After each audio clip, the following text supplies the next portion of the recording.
When people wonder about the origins of economic thought, they usually turn to the same names: Adam Smith, Karl Marx, or, if they've listened more carefully, Aristotle.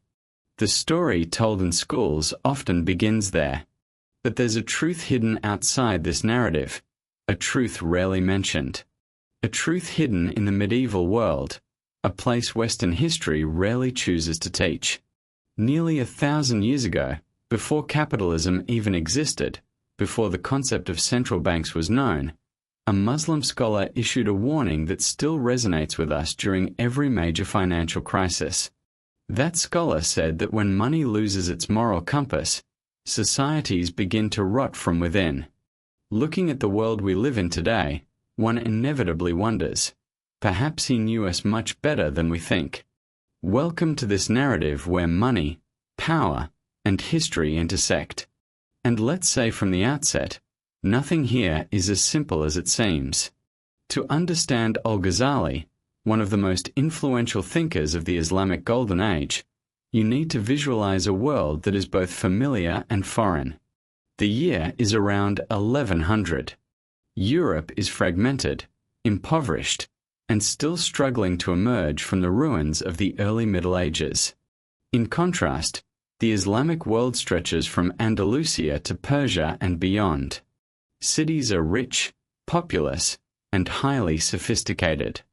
Baghdad, Damascus, and Cairo are not only cities but also centers of financial and intellectual power. Trade routes are teeming with caravans carrying silk, spices, textiles, and silver. Markets are vibrant, the empire is wealthy, and riches are transforming the fabric of society at a pace no one can fully control. In this world of booming trade and ever-increasing inequality, a scholar named Hamid al-Ghazali emerges. Part philosopher, part jurist, part theologian, and also a sharp critic.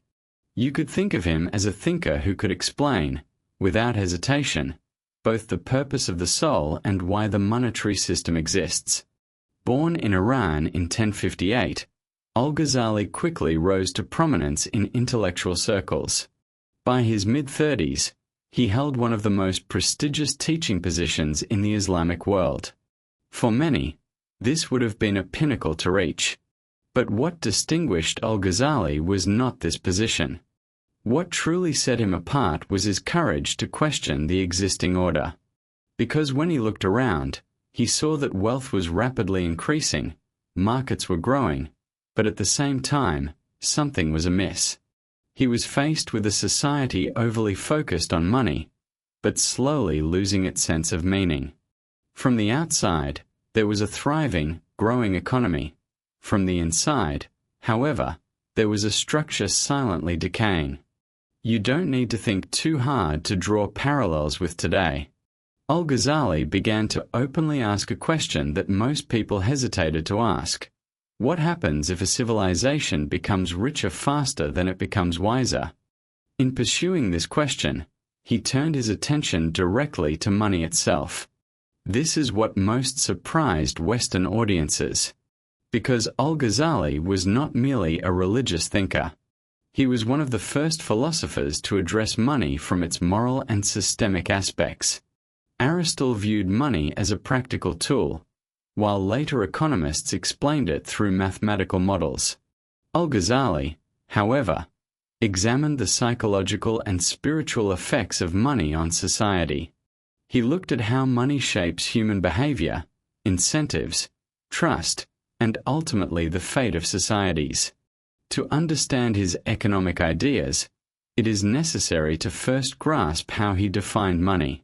According to al-Ghazali, money did not exist to be accumulated, sanctified, or used as a status symbol. It was merely a tool, a means of facilitating trade. He likened money to a mirror. A mirror has no value in itself. Its value comes from what it reflects. Money is the same. Its power lies not in whether it is gold or silver, but in its ability to enable people to produce, build, and act together. This idea is one that many modern economists embrace as if it were a new discovery. Yet Ghazali wrote about it in the 11th century, at a time when wealth in Europe was still largely defined by land ownership or war booty. And from this, one of his most striking observations emerges: accumulated money is dead money. According to Ghazali, wealth locked in chests, hidden in the corners of rooms, or buried in courtyards is not only useless, it is also socially destructive. Because stagnant wealth does not circulate. It does not feed workers, does not fuel trade, does not contribute to the livelihood of families. On the contrary, it suffocates economic life. Ghazali likens this to the freezing of the blood circulation of society. This is a powerful and familiar analogy that you can easily hear in modern critiques of inequality today. However, Ghazali's concern was not only individual greed. His approach was systemic from beginning to end. When the rich accumulate money, he said, scarcity arises in society. But this scarcity stems not from a lack of resources, but from a disruption of circulation. When money doesn't move, prices deteriorate, balances shift, markets begin to collapse, and ultimately, it is always ordinary people who suffer. It is at this point that Ghazali arrives at another fundamental idea: speculation destroys trust. He is extremely harsh on merchants who consciously manipulate prices, create artificial shortages, or turn crises into opportunities.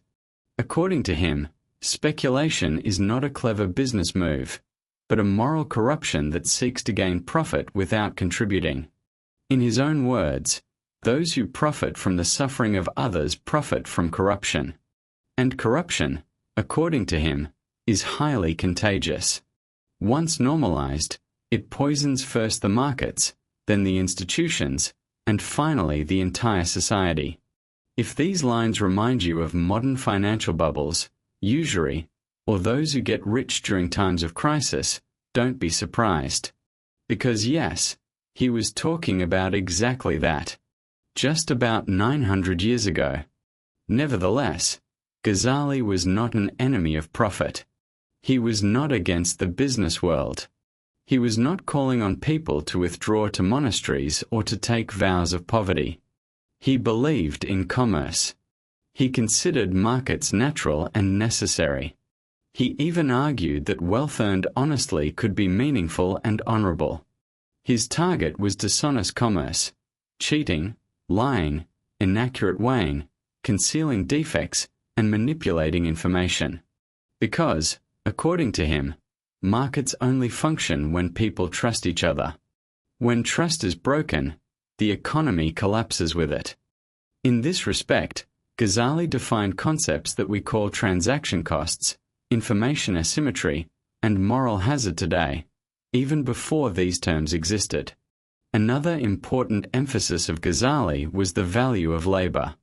He argued that work is inherently honorable, and that wealth gained without labor leads a person down a morally dangerous path. According to him, money earned through labor strengthens a person's character, while money accumulated through manipulation erodes it. This may seem like a moralistic discourse at first glance, but there is a very practical logic behind it. Societies are strengthened when people contribute. They weaken when exploitation becomes widespread. Ghazali did not limit his criticism to individuals. He offered one of the earliest and clearest criticisms of state intervention in currency. Medieval rulers, like modern administrators, devalued gold and silver coins to expand their budgets, collecting taxes from the people through hidden inflation. Ghazali explicitly described this practice as theft. Because devaluing the currency undermines confidence in the market, punishes the poor most severely, and destabilizes the entire financial system from top to bottom. He acknowledged the state's duty to protect fair markets, but this role had limits. He warned that rulers who manipulated the economy for short-term gain would destroy prosperity much faster than external enemies. And these warnings stemmed not from abstract theories, but from realities he personally observed in his time. According to Ghazali, corruption, starting at the top, seeps down like poison and eventually affects the entire society. When a ruler deceives his people, it's not just a problem confined within the palace walls. The merchant begins to feel entitled to deceive his customer, thinking, since it's done this way up there. When institutions stray from honesty, individuals no longer find a reason to act responsibly. Thus, the entire economic system, from the palace treasury to the neighborhood market, transforms into a chain reaction of distrust. Ghazali's conclusion is harsh but extremely clear. A society can escape poverty, but it cannot escape corruption. Economic collapse is often not about the depletion of money or resources. The real issue is trust. That invisible bond that holds every transaction, every contract, every currency, and every institution together. When that bond breaks, even the richest country suddenly becomes fragile. From this perspective, Ghazali's ideas about currency are surprisingly consistent. According to him, the stability of a currency depends on honesty before technical details. Lowering the value of money, reducing its gold or silver content, is not just a flawed policy. It is blatant deception. It is even treason. A ruler who manipulates currency is not acting wisely. He is slowly stealing from his own people. Even the slightest change in the purity of a coin is, for Ghazali, the beginning of a great decay. He predicts that if states frequently resort to this, the people will eventually lose confidence, abandon the local currency, and turn to stronger foreign currencies. Even 1,000 years later, this picture is familiar. From Germany to Zimbabwe, from Venezuela to Argentina, people have turned away from their own currencies when they no longer believe in the promise behind them. The debates surrounding inflation today essentially reiterate the same truth. Money is ultimately a matter of belief. When people stop believing, the system collapses. However, Ghazali's understanding of finance was not limited to money and taxes. He had a much deeper observation of human nature. People hoard out of fear, speculate out of greed, and resort to cheating when they think they won't get caught. Manipulation happens because it's easy. And when everyone does it, unethical gains are easily legitimized. The moment exploitation becomes normalized in a society, collapse has actually begun. Therefore, Ghazali believed that an economy cannot be reformed without correcting the incentives that shape human behavior.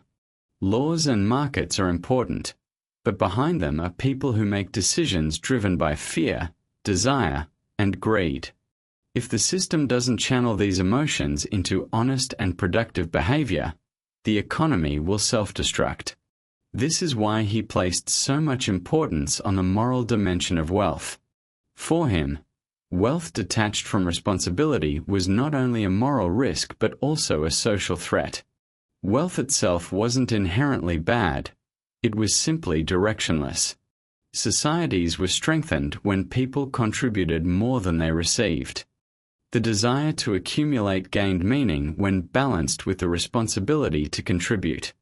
But when this balance was disrupted, the system became fragile. Selfish societies eventually collapse under their own weight. And when they collapse, everyone pays the price, even the richest. Civilizations rise with balance and fall with imbalance. And that is why al-Ghazali's words today seem less like advice from the past and more like a clear diagnosis of our time. Wherever you look, it's not difficult to see that the problems al-Ghazali described centuries ago are now confronting us on a global scale. His criticisms of hoarding directly coincide with the debates surrounding billionaires, offshore accounts, and the enormous wealth concentrated in a few hands. His warnings about speculation are reminiscent of current concerns ranging from housing crises to the sharp fluctuations of cryptocurrencies, from shadow banking to predatory market practices. His strong stance against currency manipulation touches the very heart of the heated debates on monetary policy today. And perhaps most importantly, His belief that trust is the foundation of prosperity explains why countries with strong institutions, independent courts, predictable rules, and transparent governance have more stable currencies and more resilient economies. What truly surprises the modern reader is how little the world has actually changed. Yes, technology is different. Markets are much faster. The scale is no longer local, but global. But human behavior remains the same. If al-Ghazali were to look at today's world, the out-of-control debt, the speculative frenzy, the deepening inequality, the political deadlock, and the distrust of institutions, he would most likely repeat exactly what he said 1,000 years ago. Where there is no justice, there is no prosperity. This is a disturbing but true observation. Economies don't collapse because the numbers don't add up. They collapse because people stop trusting each other. They collapse because of incentives that reward wrongdoing. They collapse when institutions fail to uphold justice. So the issue isn't abstract formulas. It's fear, greed, and human nature's search for shortcuts. Al-Ghazali wasn't preaching. He was stating the facts. He understood that money is not a mechanical tool, but a moral ecosystem. When that ecosystem collapses, the financial system collapses. That's why it's still important today. Because when money is detached from morality, the end is always the same. Understanding this idea is not just knowledge, it's a kind of protection. History doesn't repeat itself exactly, but if you don't understand it, it will crush you in the same way.